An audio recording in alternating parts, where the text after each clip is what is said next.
Node.js er það sem við ætlum að skoða fyrst og nota í fyrstu verkefnum.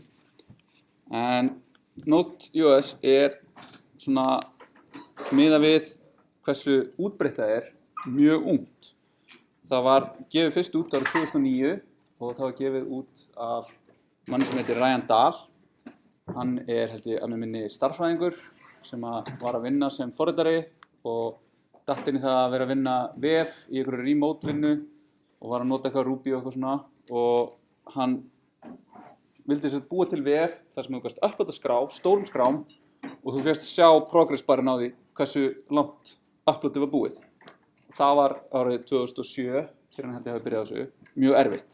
Það var engin tækni til staðar sem var á auðveldan hátt að gera þetta með bakenda og framenda til þess að láta þetta virka.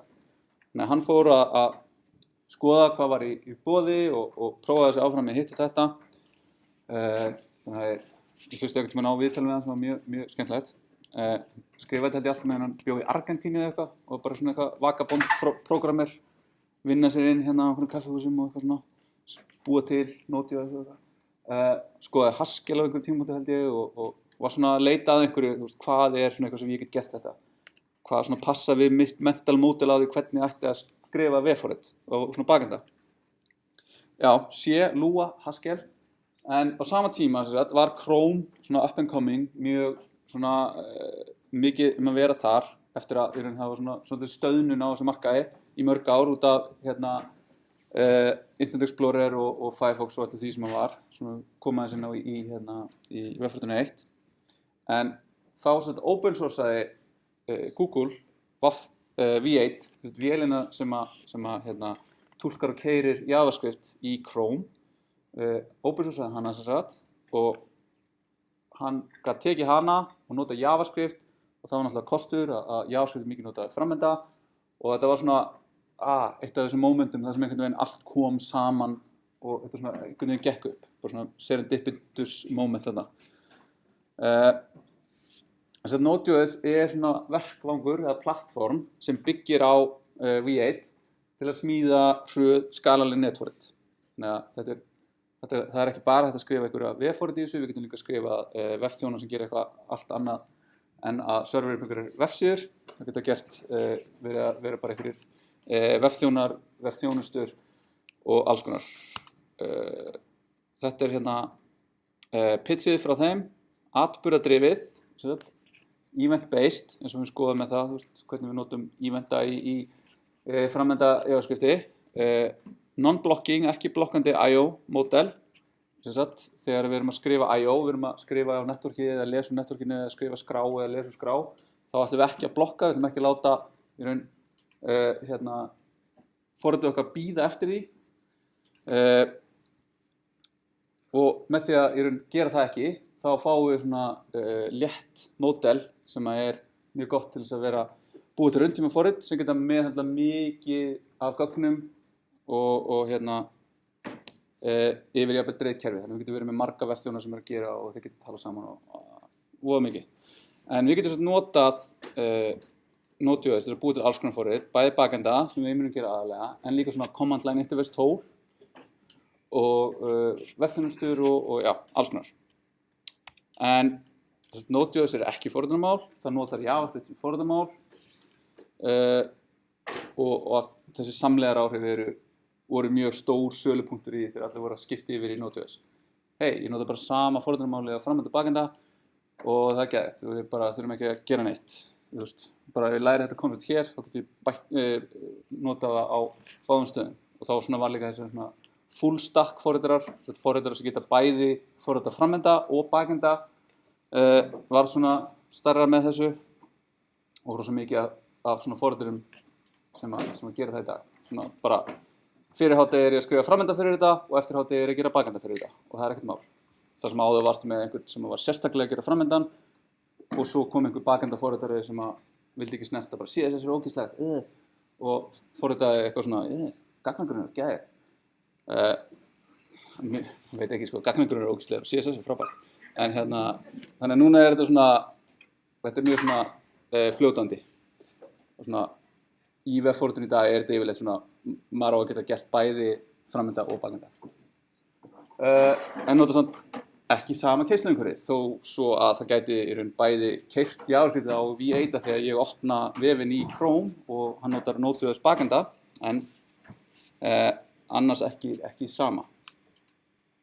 Og þetta ekki svona framework eins og Rails eða Django, en við getum notað til að búa til þannig. Og við munum nota Express sem svona mjög létt framework til að búa til web-applikationir og við munum gera það bara strax næstu viku.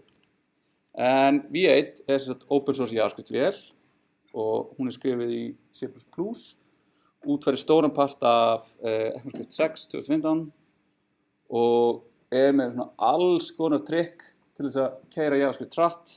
Það svona just-in-time compilation og það predictive eitthvað hitta og bara alls konar dót til að láta JavaScript keyra mjög hratt. Svona með við það sem var áður. Sko bara einhverjum 2 ordur of magnitude hraðar. Það forvært.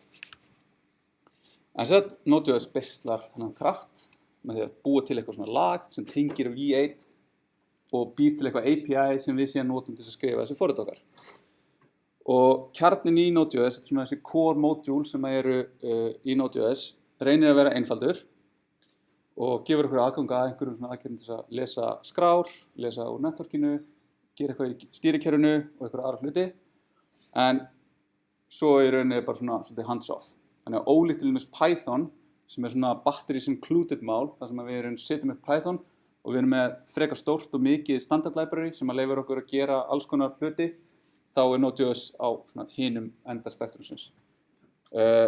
En nýtur þess náttúrulega að vera með stærsta pakkakerfi í heimi, NPM, til þess að setja upp pakka sem gera allt hitt, sem að core gerir ekki. Og það eru kostir og gallar við það að nota NPM. En Node.js var lengi vel keyrt í 0,1 útgáfum og það var bara í mjög mörg ár, 4 ár eða eitthvað, 5 ár. Og þá var hérna fyrsta útgáfa 0,1, svo komið 0,2, þá var það stabil útgáfa og það hélst í þessi nokkur ár. Þá var 0,11 var óstabil útgáfa og svo var 0,12 sem var bara ég notaði eitthvað 1,5 ár eða eitthvað. Og þá var fólk bara eitthvað, hei, djöfull umulegt að, við erum að fá hérna ECMAScript 2015, þið ekki að gera neitt, það ekki einu svona roadmapinu hjá okkur, af hverju þetta svona slow? Og þá var það, þetta það eitthvað fyrirtæki sem á trademarkið og þau vilja ekki gera þetta, þau eru með puttan í þessu, þau stjórnaði hverju að gera þetta og þetta var svona alveg brjálæðislega mikil pólitík í þessu sem að verður mjög oft í open source verkefnum. En svo tók bara hópur fólk sig saman í desember 2014 og forkaði bara Node, sagði bara eitthvað had it with this shit og bara eitthvað byggu til IO.js sem var í raun bara forkur á einhverjum tímapunkti af Node.js bara eitthvað hér ætlum við bara útfæra nýja dótið og vera miklu duglegri við að tala við userbaseið og gera allt frábært ólíkt ykkur sem gerir allt umlegt. En það var sparkaði rassinn á Joyent sem átti Node.js trademarkið og þetta var það var svona quarrel í cirka hálft ár. Svo þessu aftur mergeað inn í Node í maí 2015 og síðan þá í raun búið að alveg auka þvílíkt útgáfu tíðni Node og við erum alveg komin upp í útgáfu 9,4 í dag. Þannig við erum alveg bara búin að sjá nýja svona major release á hverju ári eða jafnvel 2 ári núna í smá tíma. Og þannig að þetta eru svona long term support eða LTS útgáfa sem þýðir að Node.js Foundationið sem var stofnað eftir þetta fíasko það búið að segja það að við munum styðja þetta, gera performance, öryggis og það svona puts sem þarf fyrir þessa útgáfu í einhver 6 til 10 ára eða eitthvað svona. Þannig að það alveg svona þið getið nota þetta í mission critical hluti. Þið þurfið ekki að vera eitthvað stórt fyrirtæki sem bara eitthvað ekki Node.js, bara eitthvað svona pet project, bara eitthvað sem einhverjir svona krakkabjánar nota. Þetta alveg svona, við erum alvöru, þið getur treyst okkur. Og þetta gefnar út svona útgáfur. Ég held að þessi 891 eða eitthvað sem svona útgáfa. Og svo fáum við svona nýja virkni sem gæti verið jafnvel svona ekki alveg battle tested í 9,x útgáfunni sem núna.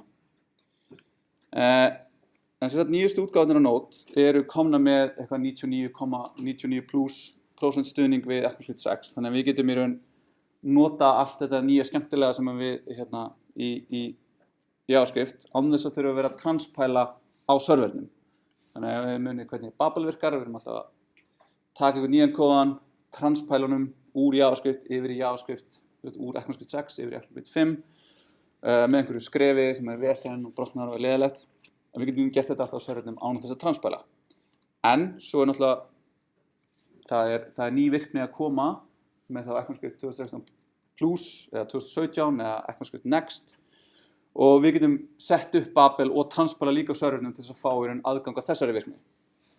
Og þetta er í raun hérna komið í kringum JavaScript, er alveg risastór svona community og það er svona working group sem heitir TC39 sem er hérna svona technical committee 39 hjá ECMA sem er hittist alltaf mánaðarlega, vikulega, ég veit ekki og fer yfir bara eitthvað, hey, hér er ný virkni í JavaScript og þær fá svona útgáfur sem eru hérna stage 0 bara eitthvað, þetta er ennþá hugmynd það er búið að setja eitthvað svona memo eitthvað svona, hérna, þetta er eitthvað sem væri rosa cool að hafa eða nice sem myndir laga þetta eða hitt í JavaScript og svo ef það fer, þá fer það stage 1, stage 2 og stage 3 held ég að sé þegar það er komið inn í spekkin og er orðið partur af JavaScript.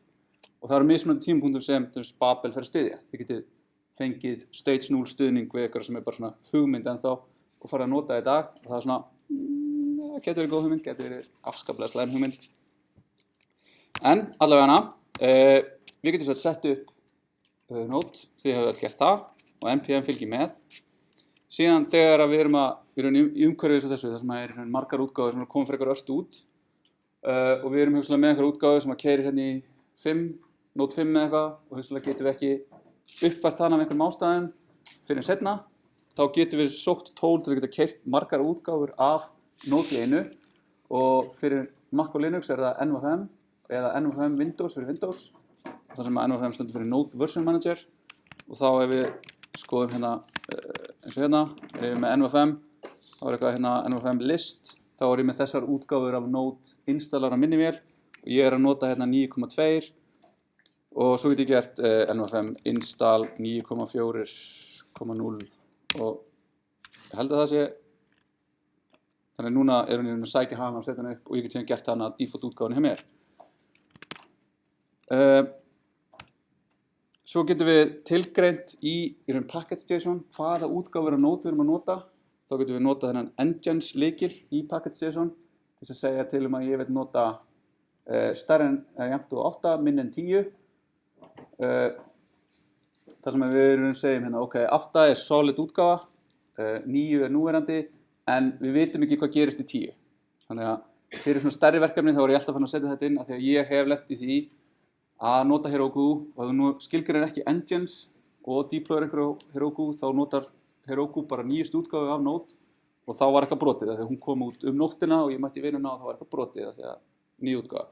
Þannig að það er alltaf gott að geta uppfært svona meðvitað. Ég ætla núna að uppfæra útgáfuna í staðinn fyrir að láta það gerast bara sjálfkrafa við eitthvað. Svo þegar við erum búin að setja upp Node þá höfum við Node uppsett í vélina okkar og fáum aðganga að Node í skel í konsól og við getum notað Node eitthvað til þess að keyra upp þessi forrit og ef við keyrum án þess að vísa eitthvað skjal þá fáum við upp svona REPL, read, eval, print loop þar sem við getum í raun svona eins og konsólið í browserum gert einhverja svona hérna 1+1 svo getum við farið hér og gert Node 1+1 þetta er í raun að gera svipaða hluti þarna. NVFM er ef þið þurfið einhvern tímann að setja upp 2 eða fleiri útgáfur af Node á vélina ykkar, þá getið þið notað NVFM.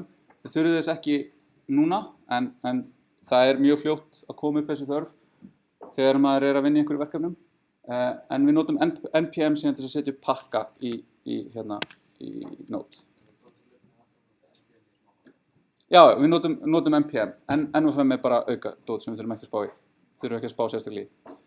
Já, þannig að þannig getum við gert eitthvað svona prófa okkur áfram með einhverjum svona hluti en Node forrit og Node sjálft er byggt upp að vera svona atburðardrifið það er einhverjir eventar sem gerast þá er einhver callback, eitthvað sem keyrir þegar það gerist það erfitt að skrifa þau ekki þannig. Það hægt, en þið munið skrifa mjög ónótleg forrit sem að muni bara vera ekki með gott performance og þannig.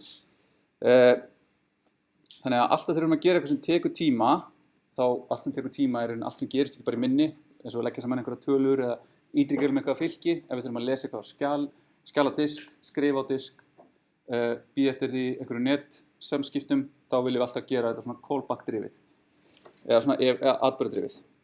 Og allar aðgerðir í core pakkanót taka við callbacki fyrir svona aðgerðir, en svo það nú orðið betra í þessum pökkum sem eru til í dag, en margir þeirra eru á einhverjum tímapunkti voru ekki að gera þetta og þú installar einhverjum pakka og allt var skelfilegt af því að það var bara að vera að blokka. Bara ég ætla að lesa skjal og bara þá getur engin annar spurt vefþjóninn en einu og þegar vefþjóninn er upptekinn við að lesa eitthvað skjal á disk. Svo þegar hann er búinn að því þá kemur einhver annar sem er að lesa skjal á disk og svo þannig að þetta verður svona alltaf verið að stoppa. En ástæðan fyrir að stoppa út af því að Node keyrir bara í einum prósess og hugmyndafræðin á bak við það að CPU-in ekki það sem að taka tíma, það í raun samskipti við eitthvað annað en minnið í örgjörunum eða innriminnið. Og Node notar þræði internally, en við höfum í raun einhver leið til þess að vera að búa til einhverja þræði, það eru til einhver library til þess að gera þræði, en við yfirleitt þurfum þess ekki. Þetta notum við þetta event loop sem heldur utanum og með þetta bókald allt sem að gerast í forritunum okkar. Þannig að ef við blokkum, ef við býðum í raun viljandi eftir iOS minni einhverjum ítrunum sem tekur langa tíma eitthvað, þá mun allt keisnum einhverju okkar blokka. Og svo lengi sem eitthvað á event loopinu, sem þetta sem keyrir Node, þá mun Node halda fram að keyra. Þegar það er búið að tæma hana, bókaldið, internal bókaldið á Node segir, það ekki lengur neitt sem á að gerast, þá hættir forritið.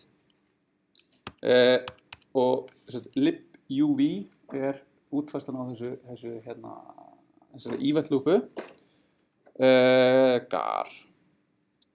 En þetta sniðugt dot, sem ekki verður að fara nánar yfir það. En hérna svona, við setjum eitthvað á eitthvað queue með því að skrifa eitthvað forritin hjá okkur, skrifum bara forritin og við búum til set timeout eða köllum í eitthvað fall búum til promise. Þá fer það á í þessa biðröð sem síðan event loopan tekur af biðröðinni, keyrir það sem það þarf að gera, þetta þarf að lesa þetta skjal hérna, sér það í öðrum þræði, fær hérna oft hey, það er 10 manns búin að biðja að fá að skoða vefsíðun okkar og það þarf að ná í þessi hérna gögn og senda það út, svo það sendt hérna til notandans, þannig að það alltaf verið að keyra eitthvað hérna. Þannig að við getum búið til í raun forrit sem keyrir endalaust, þegar gera bara interval, við getum sett intervalið til alveg svo í browser. Ég segi bara á 1000 millisekundar fresti, gerum console log hi, þá í raun getum við gert bara hérna þetta og þetta mun bara segja hi, þá mútum ég segja því að hætta. Síðan getum við líka búið til það forrit, við getum emulata hvað það að blokka. Þannig að hér erum við með eitthvað forrit sem byrjar á því að segja hey, settu á event loopuna timeout sem keyrir þetta hérna callback fall hérna. Nei, allir kóður sem ég mun skrifa bara sem ECMAScript 6. Þannig að ef það eitthvað sem ég ekki alveg viss á, eins og þetta hérna svona fat arrow og eitthvað svona, þá bara stoppið mig og við förum bara yfir það. Þannig að hérna svona fall, nafnlaust fall sem að munum vera kallað í eftir 1000 millisekundur. Svo ætlum við líka að taka hérna sekúndurnar sem eru núna og logga það út. Við ætlum að byrja hérna á einhverjum sekundur síðan 1.1.1970, Unix epoch. Síðan ætlum við að segja hérna ítrum í ákveðið margar millisekundur. Þannig hérna eitthvað 10 millisekundur ætlum við að ítra bara með þessu hérna. Þannig þessu bara á meðan, bara while, klukka núna, sekunduna núna, eru minna en tíminn þar sem við byrjuðum, pluss þetta bil sem við ætlum að vera að ítra í, þá ætlum við bara að ítra einhverju breytu. Svo þegar það er búið, þá ætlum við að segja, klukkan núna þetta, eða sekundunum eru svona margar og við ítrum svona oft. Þannig að þegar við keyrum þetta, þá myndum við gera ráð fyrir því að þetta fer á event loopuna. Við loggum þetta út strax, þannig að segja hérna, hey, við erum að byrja, síðan ítrar í einhver tíma og eftir í raun að 1 sekúnda er liðin, þá ættum við að sjá hérna finished og einhver dagsetning skrifast út. Og, fyrst þetta koma hérna start, svo þetta koma exit og segja okkur hvað var ídrað oft. En inn á milli, á þeim tímapunkti sem að þessar 1000 millisekundur eru liðnar, þá ætti þetta að lokkast út. Þannig ef við skoðum núna, þá ég hérna með bara nákvæmlega sama kóða hérna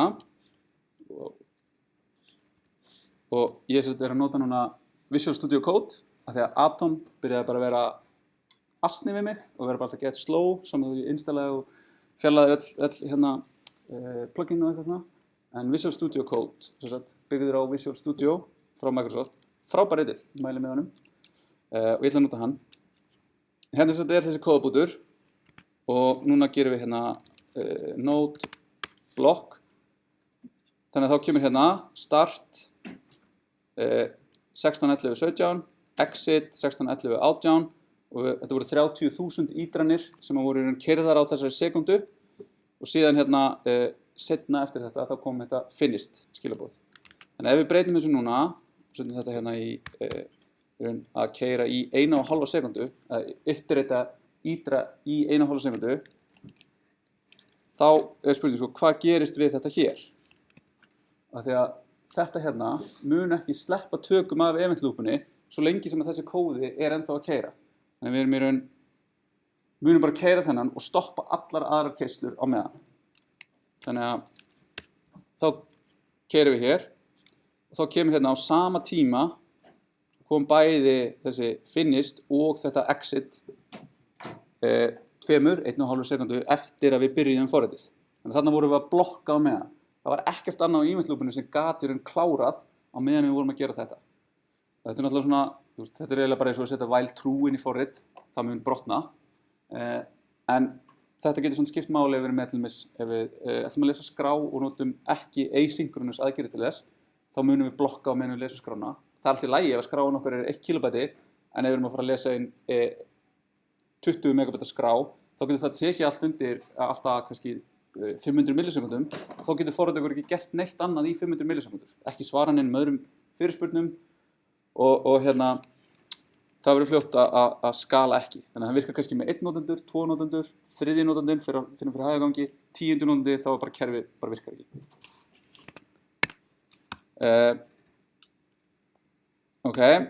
Síðan höfum við eins og í Vavra konsól sem er bara fylgir sama sömu stöðlum og konsól í brásendum.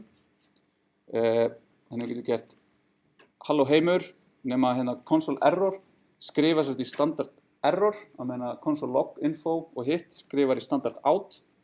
Þannig að við getum skrifa forrit og pípa í mismunandi stað outputinu sem er þá hérna að logga þetta og errorinu. Svo þetta hérna að segja 2 stærri en segir pípa standard error í eitthvað annað þegar keyrir forritið. Þannig að við getum gert þetta að starta forritinu okkar, það er að lesa eitthvað output, en svo getur verið að segja að lesa skrár sem eru bilaðar og eina hverjum 500 skrám eru bilaðar, þá viljum við ekki þurfa að fara í gegnum það allt í outputinu okkar, við viljum bara hafa outputinu okkar hreint, en við viljum geta sé það í villilokkunum okkar að það sé eitthvað bilað. Í Vavra höfum við window sem þessa global breytu sem allt er fest við, í Node höfum við process, sem gefur okkur aðgangur að upplýsingum umhverfi og ýmsum föllum tengdu því, eins og set interval og set timeout kemur frá process í Node en frá window í browser. Og dæmi eitthvað sem hérna er þegar notið þar er process exit sem við getum notið þess að hætta forritið okkar og þá ef við gefum 0 þá þýðir það að forritið hefur keyrt án villu en við getum líka gripið einhverja villu, við erum með eitthvað try catch utan eitthvað springur þá segjum við bara eitthvað process exit 1 og þá hættir forritið okkar með í raun sem gefur til kynna að við komum með villa. Process arg vaff sem gefur okkur aðgang að argumentum sem eru sendin í forritið okkar. Alveg svo þegar ég að skrifa Java forrit og þið fá hérna fallega mainfallið með arg vaff hlutnum, string fylki inn í. Þá getum við notað þetta til þess að komast að hvað var kallað í forritið okkar með. HR time sem er high resolution timer sem gefur okkur í raun nanosekundu nákvæman teljara sem við getum þá notað til þess að þegar við erum að performance checka forritinu okkar.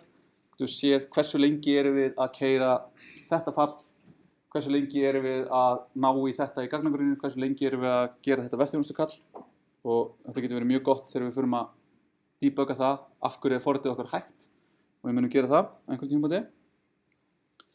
Þá getum við nota hérna, getum prófað þetta hérna, já, ég þarf ekki að kópa þetta, með þetta hérna. Þannig að við getum gett hérna hour time, sem þessi kóðabútur. Þá sjáum við í raun að set timeout í 1 sekundu tekur auðvitað ekki 1 sekundu, af því að tölvur ekki hlutur sem gerist ekki allt samstundis, heldur tók það í raun 1,00587 sekundur eða 1005 millisekundur eða afskaplega margar nanosekundur. Þannig að fáum við nógu mikla nákvæmni til þess að geta séð í raun mun. Af því að það að taka tíma á eitthvað taki 1 sekundu eða 2 sekundur ekkert nógu mikið resolution þegar við erum að debugga eitthvað sem að millisekundur skipta máli.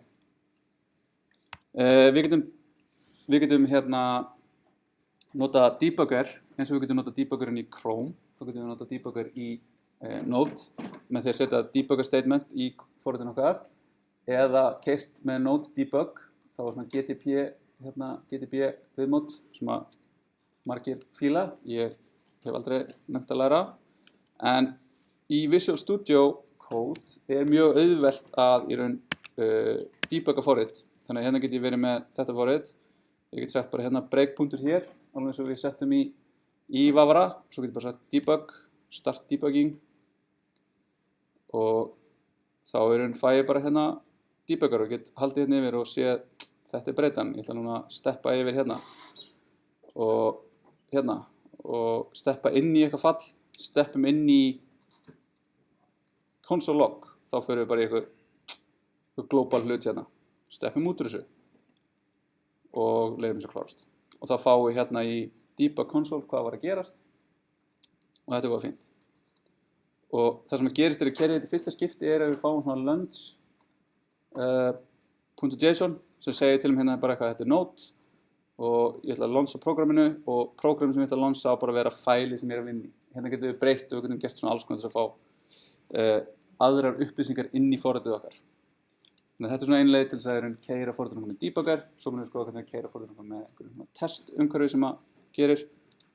En já.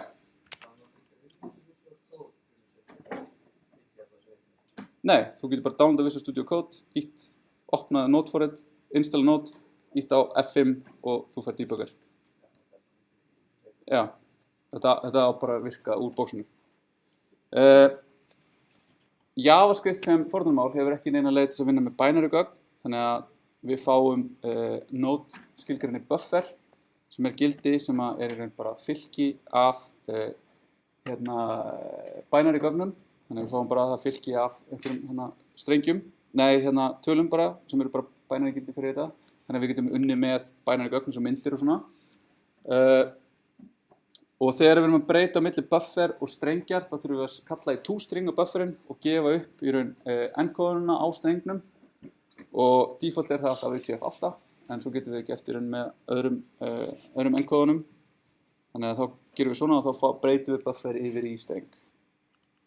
Síðan erum við með util sem gefur okkur aðgang að fullt af svona, ekkert fullt, það búið að deprecate eiginlega allt í util, nema util promisify sem mjög skemmtilegt, sem leyfir okkur að breyta þessum callback APIs í Node yfir í promise API í Node.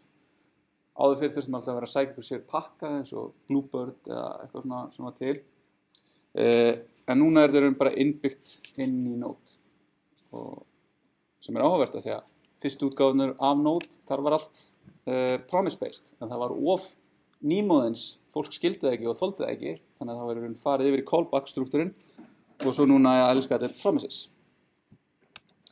Síðan erum við með file system, þar sem við getum í raun lesið upp skrár og þá það þannig að við segjum einhver skrá, eitthvað encoding og eitthvað callback og þá lesum við upp skrána, skrifum í skrána og gerum ýmislegt, þannig að hérna getum við skoðað í file system módulinu alls konar hluti, við getum lesið directory, aðtuga hvort eitthvað sé til eða ekki.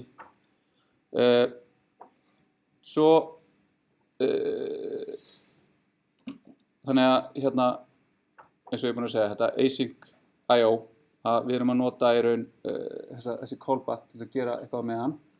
Þannig að hérna er dæmi um það hvernig við getum lesið með filesystem pakkanum sem er asynchronous upp eitthvað skjal og þá er það í raun FS, þá notum við hérna require sem er leiðin fyrir okkur til að sækja einhvern ákveðin pakka sem við erum búin að sækja úr npm eða er innbyggður, þessi er innbyggður af því að hann er bara strengur.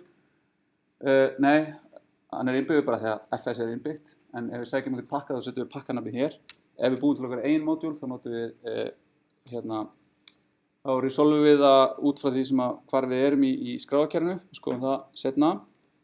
En sett hérna lesum við skjal, fáum þetta callback hérna sem er á forminu error sem er í raun truthy ef að það kemur upp einhver villa en false eða falsy annars í raun bara null, þá kom ekki upp nein villa við það að gera þetta og svo data sem er í raun bara gögnin sem eru í skráni. Þannig ef við gerum núna node read file þá er þetta bara í raun að lesa hérna þessa textaskrá sem er 1, 2, 3. Þá sjáum við fáum hérna buffer tilbaka af því það er í raun lesið upp sem binary geymt í buffer allt sem er lesið með FS og þetta er í raun bara hérna ASCII kóðin fyrir 1, 2 og 3. Þannig að við myndum þurfa að kalla í toString UTF-8 þannig til að fá réttan streng. En já, svo callbackin eru þessi R og data og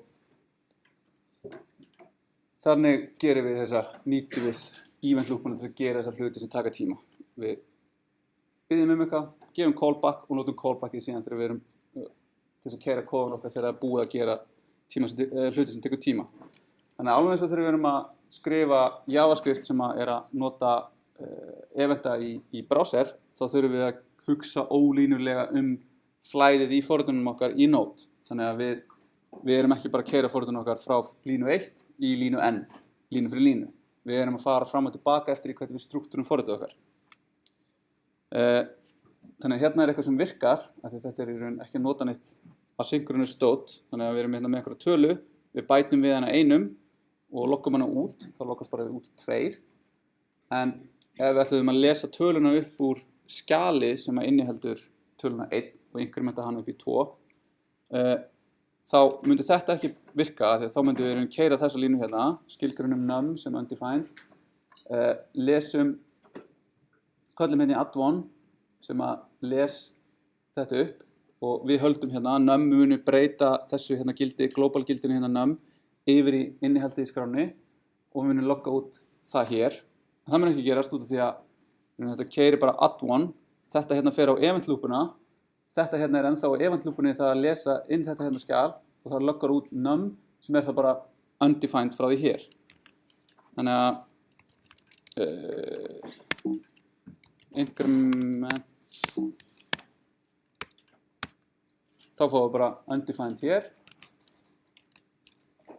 En ef við síðan lögum þetta til þess að taka inn eitthvað callback hérna, þannig að þá tökum við eitthvað callback í þetta add1 fall okkar sem tekur þá í raun bara töluna sem við lesum upp og loggar hana út og þá getum við gert hérna, köllum við callbackið, af því að callbackið kemur hér inn, það er fall, þannig að við erum í raun að senda inn þessi fall og vinna með fall og þetta spilar allt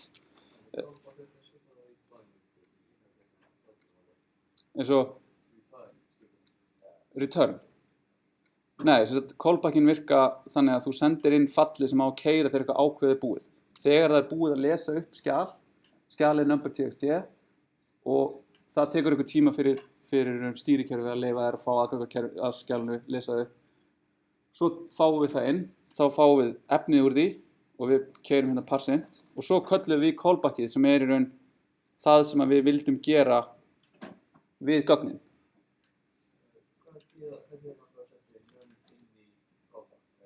Þetta hérna er skilgreinir fallið, anonymous fall sem tekur inn eina breytu sem við skýrum num og það keyrir, þetta hérna er bodyið af fallinu sem er bara console log af þessu num en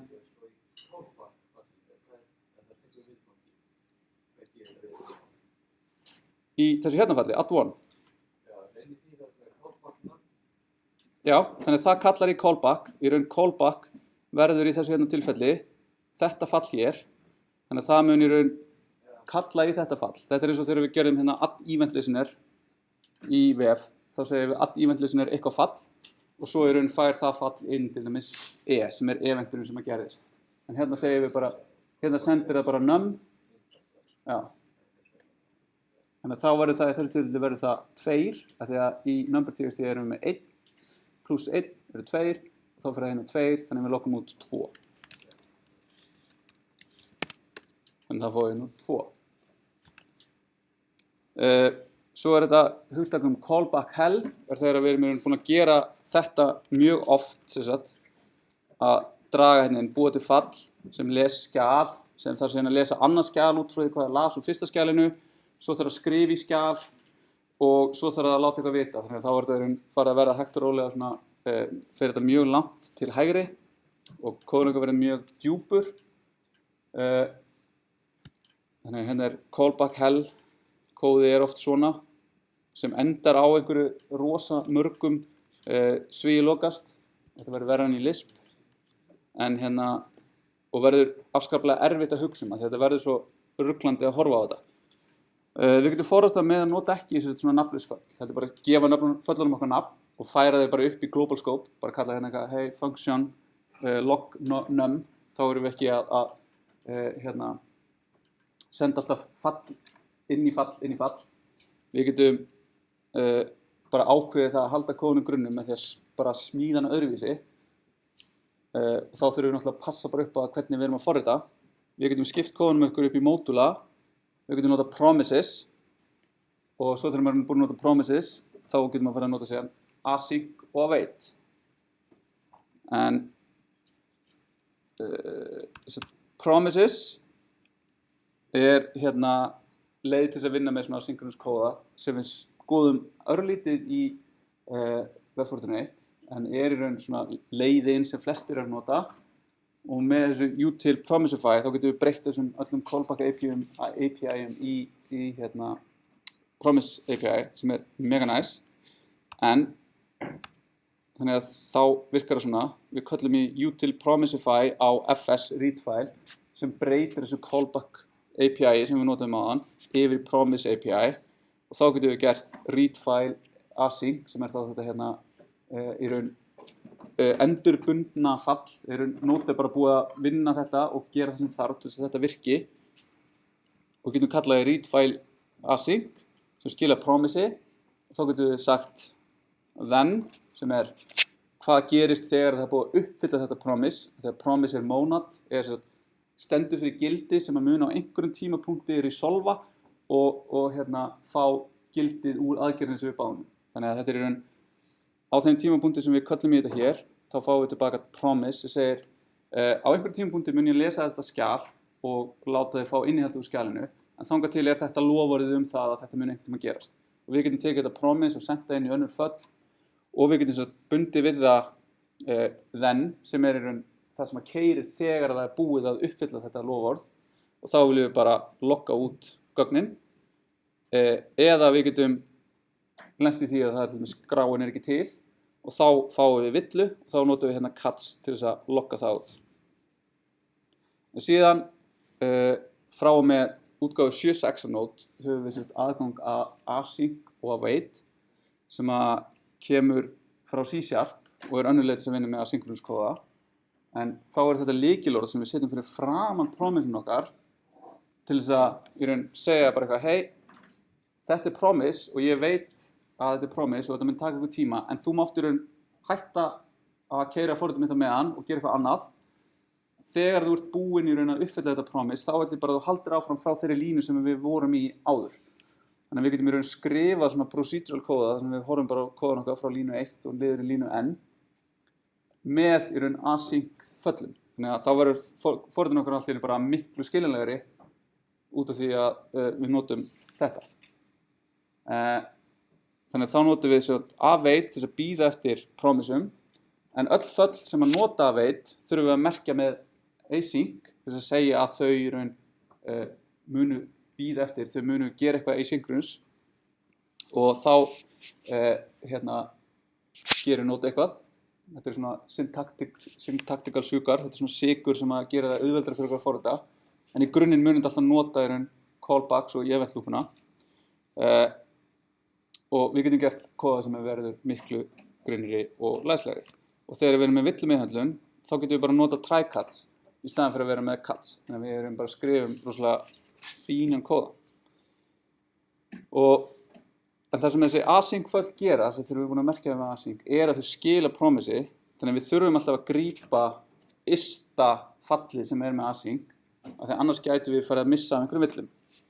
Þannig að þá verður þetta kannski svona aðeins meira boilerplate svona kóði hérna, en við erum að gera það saman hérna. Við tökum read file, breytum því í promise API, síðan búum við til eitthvað fall hérna sem heitir main. Við getum ekki notað async og await í global scope, við verðum að gera það innan falla, en hérna búum við til fall eitthvað sem við kallum main. Það er async sem þýðir að það mun í raun skila promise og það mun vinna með einhverja synchronous gögn og það gerir hérna read file async og er bara hérna með await og þetta getur skila villu, þannig að við setjum try cuts utan það og svo í raun getum við bara hérna fyrir neðan í raun bara lesum þetta bara línu fyrir línu niður.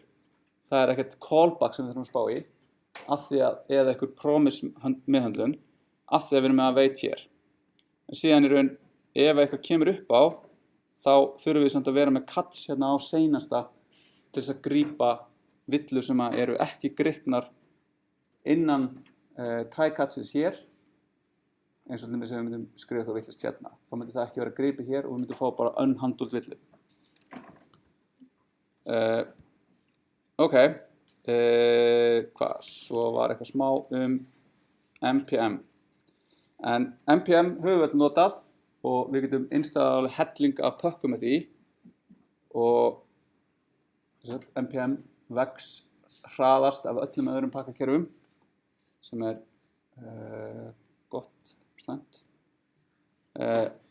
Og með NPM install getum við installað öllu því sem við finnum og það mjög mikið, þannig að það var að passa sér svolítið. Það sækir útgáfuna, setur útgáfunúmer í package JSON, sækir alla pakkana sem að það module þarf, þannig að þetta verður svona recursivt, sækja pakka og geymir síðan alla pakkana eins útflatt og hægt í node modules, þannig að node modules verður mjög fljótt afskaplega stór mappa og útbyr síðan package lock með upplýsingum alla þessa pakka sem var installað. Og það margir sem segja að þyngstu hlutirnir í heiminum séu cirka í þessari röð. En hérna, ef þið hafa einhvern tíma lent í því að byrja að sippa verkefni með node modules og af hverju sip? Þetta er bara með SAS og þetta tekur 3 mínútur að sippa. Node modules, dammit. En, já. Ég ætla bara að klára. Ég er aðeins svo lengi. Þegar við erum að ná í pakka, þá segjum við bara nafn á pakkanum. Þá er pakki eitthvað sem einhver búinn að forrita einhvers staðar og gefa út og hann með eitthvað útgáfunúmer, 1, 2, 3, þar sem að 1 í raun major númeri á pakkanum, 2 minor og patch eitthvað patch sem eitthvað backwards compatible. Síðan þegar einhver annar tekur við verkefnin ykkar og keyrir npm install, þá mun npm athuga og default þá installar það með svona caret sem þýðir að það mun reyna setja inn útgáfu sem í raun caret 1, 2, 3 í lagi leyfir útgáfu 193 en ekki 2.0. Þannig að það í raun leyfir sér að sækja nýrri útgáfu. Það segir hérna, hei, það getur bara verið eitthvað gott að það er búið að gera nýjar útgáfur, það fólk hefur aldrei gert mistök. En það sem að ég hef lent í oftar en einu sinni, oftar en tvisvar og oftar en þrisvar er það að vera með svona caret dependency í node í npm, í package JSON og svo gefur einhvern út pakka sem bara brotinn og ég eyði klukkutími að debugga eitthvað sem bara út af því einhver gaf út brotinn pakka og var ekki nú vel testaður. Þannig að ég seti yfirleitt alltaf inn nákvæma útgáfu af dependencyunum mínum og þá lendi ég aldrei í þessu. Þá get ég alltaf bara uppfært meðvitað. Og package lock er leið til þess að koma í veg fyrir þetta, þar sem að það segir í raun nákvæmlega hvaða dependency, öll dependency okkar eru með og með því að setja það í source control þá getum við sé til þess að allir sem keyra forritun okkar keyra nákvæmlega sömu útgáfu af því. Tökum núna 10 mínútna pásu og komum aftur klukkan korter í.